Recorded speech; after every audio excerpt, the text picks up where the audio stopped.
Hey guys, welcome back to Susan Shares. Hello. Well, hey Kelly. Hi. I love it when Kelly does Susan Shares with me. Well, we're at Kelly's house today because Kelly and I had a harrowing experience this week that we want to share with you, and we're going to relate it in a very serious way, but it's going to sound funny to y'all, but it wasn't funny at the time. No, it was terrifying. It was terrifying because Kelly and I, we work together. We've mentor, mentee. We're also great friends. I mean, we've got all this relationship. But one thing we did not know about each other is that we are terrified of cats. Terrified. My friends know I hate them because I'm so scared of them. And I have kept it a big secret. I didn't know you were scared of cats. I have. And first of all, we want to tell those that are cat lovers, we apologize that, we don't want it to hurt your feelings or anything, but it's not that, it's just, you're scared of things, It's not that we think that you're any less or anything, that you love cats. I think it's great that you love cats. I wish that I did, but I'm terrified. It's like we have cat phobia. Yeah, we have cat phobia. It's like people that have clown phobia, but we have cat phobia. So the other day I was at Chad and Ashley's babysitting, and Kelly and Will Holden came over, and when they left, I left the front door open. And when they left and I came back into the house, there was a humongous brown cat that had snuck in without my knowledge. And when I came in, the cat went, hissed at me. And it scared, because I'm terrified, it scared me to death. And thankfully, I had Wit on my hip. And so I just thought to myself, don't panic. And so Wit fortunately laughed. I did not. And so I followed the cat into the kitchen, and I thought, well, I'll just open the back door. When I got close to the cat to open the back door, the cat came reared up and hissed, big time hissed at me. And it scared the living daylights out of me. And I jumped back, and it went back into the kitchen to the laundry room, and it cornered itself in the laundry room, and I said out loud to Wit, I have to do this. I have to be strong, and I have to do this. Opened up, and I rared to open up the laundry room door to hit the garage door to open it up. And when I did, it lashed out and hissed really big again, scaring me to death, but I opened it up. About that time, and it didn't run out the door. So I thought, I've got to call Chad. I've got to call him to see if he's in a meeting to come home, get this cat. When I ran back in, I saw Kelly's phone. She had left it. And I couldn't find my phone.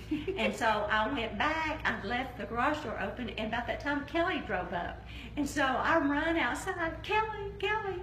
And then you can She take said, I need you to help me. I need you to help me. There's a cat in this house. And I said, Susan, I'm terrified of cats. That's what and she said, so am I.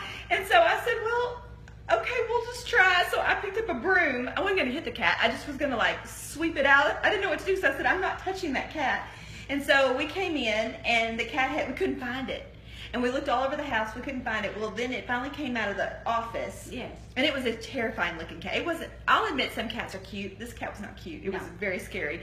And then it ran in the dining room under the table, and Susan kept saying, look at its eyes, because it looked like pure evil. Yes. And so I was like, what are we going to do? And so I was like, come on, kitty, and it wouldn't come.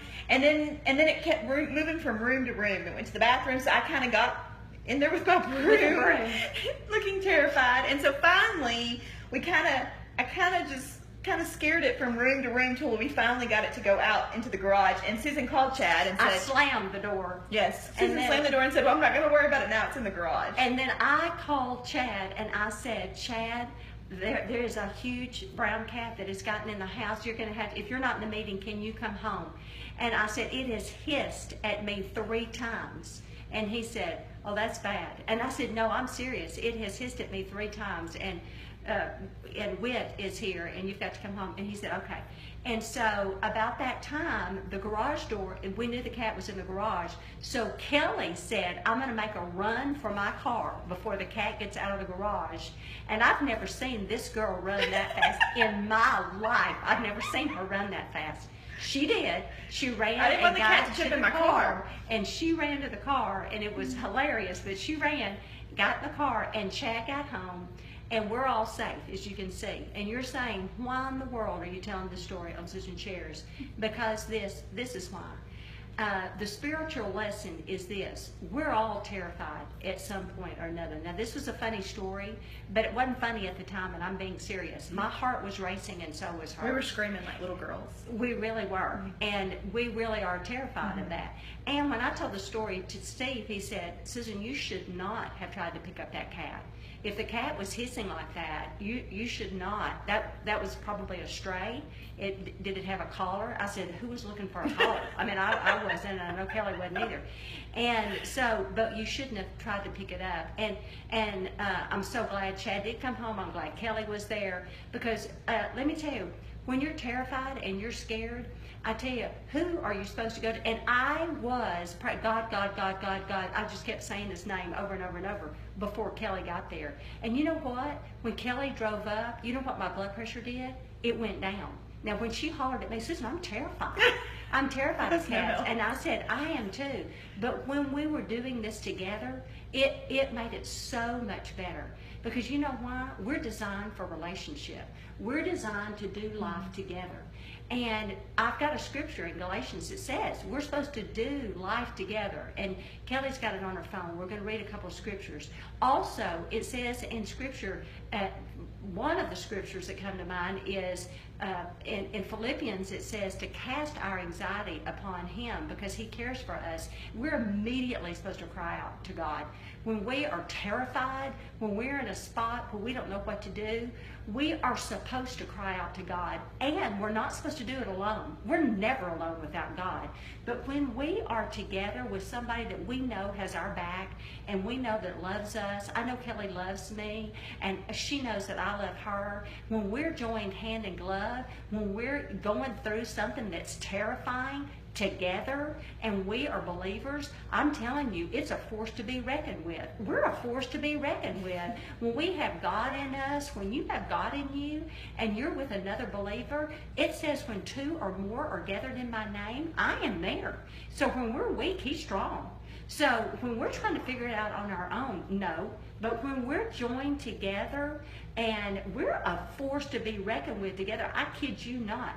And I tell you, didn't it relieve you when we were doing it together? Yeah. I mean, because we're doing it by ourselves, scared to death. But when you joined me, my anxiety went down. And when I'm crying out to God and doing it together, life is not meant to be done alone. And Jesus told us that in Genesis. But what's one of the scriptures? Well, one of them is Isaiah 41:10. So do not fear, for I am with you. Do not be dismayed, for I am your God. I will strengthen you and help you. I will uphold you with my righteous right hand. Love it. And another, well, I'll read another one that we loved, is, and when anxiety was great within me, your consolation brought me joy to my soul. Psalms 94:19. I love that. I love that. And then I said, yes, when we are together, it's a force to be reckoned with. So think about that. The next time you are frightened and you're terrified, believe that God will do anything through you, and especially when two or more are joined in his name. Have a great day. Bye. Bye.